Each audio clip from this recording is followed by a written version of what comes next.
ഞാൻ 2 ആഴ്ച മുമ്പേ ക്ലാസ് എടുത്തത് ഒരു ഭ്രാന്താശുപത്രിയില്ല. ആ ആശുപത്രിയിൽ ഡിസംബർ മാസത്തിൽ ഭ്രാന്തിന് ചികിത്സ തേടി വന്ന മനുഷ്യജന്മങ്ങളുടെ എണ്ണം 8 എത്ര? 8. ആ 8ൽ 5 മനുഷ്യക്കുട്ടികളുടെ വയസ്സറിഞ്ഞാൽ എന്റെ മുമ്പിൽ ഇരിക്കുന്ന ഉമ്മമാർക്ക് സ്വതന്ത്രമായി കസേലമേൽ ഇരിക്കാൻ പറ്റുമെന്ന് ഞാൻ അറിയില്ല. ആ ഭ്രാന്താശുപത്രിയിൽ ചികിത്സ തേടി വന്ന 5 മക്കളിൽ 3 കുട്ടികളുടെ പ്രായം 8 വയസ്സിന് താഴെയാണ്. 8 വയസ്സിന് താഴെയുള്ള കുട്ടികൾ ഭ്രാന്ത് വന്ന് ചങ്ങലക്കിട്ട് ബന്ധിക്കപ്പെട്ടത് നിങ്ങൾ കാണണം. അവിടെ എനിക്ക് നിങ്ങളോട് പറയാനുള്ളതെന്ന് അറിയോ, ഈ കുടുംബ സംഗമം അടുത്ത കൊല്ലം ഇങ്ങനെ ഇവിടെ അല്ല വെക്കേണ്ടത്. നമുക്ക് ഏതെങ്കിലും ഒരു അനാഥ മന്ദിരത്തിലോ അല്ലെങ്കിൽ ഏതെങ്കിലും ഒരു ഭ്രാന്താശുപത്രിയിലോ ഈ കുടുംബ സംഗമം വെക്കണം.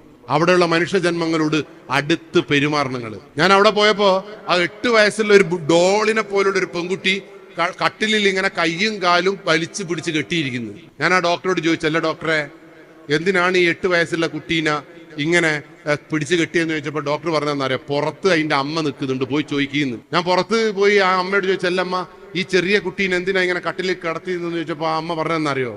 അമ്മ പറഞ്ഞത്, എനിക്ക് പറ്റിയൊരു പാളിച്ചയാണ് എന്റെ കുട്ടിയുടെ ഭ്രാന്ത് എന്ന്. ഞാൻ ചോദിച്ചു, ടീച്ചറാണ് ഈ അമ്മ, ടീച്ചർക്ക് എങ്ങനെയാണ് കുട്ടിയിൽ പാളിച്ച പറ്റിയെന്ന് ചോദിച്ചപ്പോൾ ടീച്ചർ പറഞ്ഞു, ഞാന് രാവിലെ വീട്ടിൽ നിന്ന് പോകുമ്പോൾ ഈ 2.5 വയസ്സുള്ള കുട്ടി ഉമ്മാമേന്റെ കൂടെയാണ് നിൽക്കേണ്ടത്.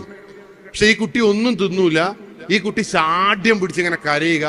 അതുകൊണ്ട് തന്നെ എനിക്ക് കുട്ടികളെ പഠിപ്പിക്കാൻ കഴിയുന്നില്ല. അങ്ങനെ സ്റ്റാഫ് റൂമിൽ നിന്ന് ടീച്ചർ ഇത് സംസാരിച്ചപ്പോ മറ്റു ടീച്ചർ പറഞ്ഞു, ടീച്ചർ നിങ്ങൾ എന്തിനാ പേടിക്കുന്നത്, നല്ലൊരു മൊബൈൽ ഫോൺ വാങ്ങിച്ചു കൊടുത്താൽ പോരെ, ആ കുട്ടി പിന്നീട് അടങ്ങി ഒതുങ്ങി ജീവിക്കുമല്ലോ എന്ന് പറഞ്ഞു. അങ്ങനെ ആ ടീച്ചറില്ലേ 22,000 ഉറുപ്പ്യന്റെ ഒരു മൊബൈൽ ഫോൺ ഈ 2.5 വയസ്സുള്ള കുട്ടിക്ക് വാങ്ങിച്ചു കൊടുത്തു. പിറ്റേന്ന് മുതൽ ടീച്ചർ പറഞ്ഞതെന്നറിയോ, എന്റെ ജീവിതത്തിൽ ഏറ്റവും സന്തോഷകരമായ നിമിഷം കുട്ടി മൊബൈൽ ഫോൺ ഉപയോഗിക്കുന്നത് കണ്ടപ്പോഴാണ്.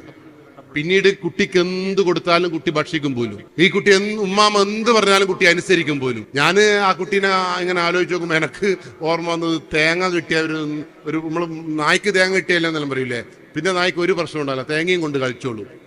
അതേപോലെ ഈ 2.5 വയസ്സുള്ള കുട്ടി മൊബൈൽ ഫോൺ കൊടുത്തപ്പോൾ കളിക്കുന്ന കളി ഞാനിങ്ങനെ ഓർമ്മിക്കുന്നു. ആ ടീച്ചർ എന്നോട് പറഞ്ഞു, ഒരു ഗുണം പറയട്ടെ പോലീസെ, ഈ കുട്ടി എന്ത് കൊടുത്താലും ഭക്ഷിക്കും പോലും. പിന്നീട് ആ അമ്മയ്ക്ക് ആ കുട്ടിയുടെ ഭക്ഷണത്തെ കുറിച്ച് ചിന്തിക്കുകയേ വേണ്ട പോലും. ഞാൻ ചോദിച്ചു, ടീച്ചറെ എങ്ങനെയാ കുട്ടി ഭക്ഷണം കഴിക്കുക എന്ന് ചോദിച്ചപ്പോൾ ടീച്ചർ പറഞ്ഞു, ഇങ്ങനെ യൂട്യൂബ് തുറന്നു വെക്കുക, ഭക്ഷണം എന്തെങ്കിലും എടുത്തിട്ട് ഇങ്ങനെ കൊടുക്കുക, ആ കുട്ടി പടപടാന്ന് പറഞ്ഞ് തിന്നും പോലും. ഒരു കാരണവശാലും ഭക്ഷണം കഴിക്കാൻ നിങ്ങളെ മക്കൾക്ക് ഫോൺ കൊടുക്കരുത്.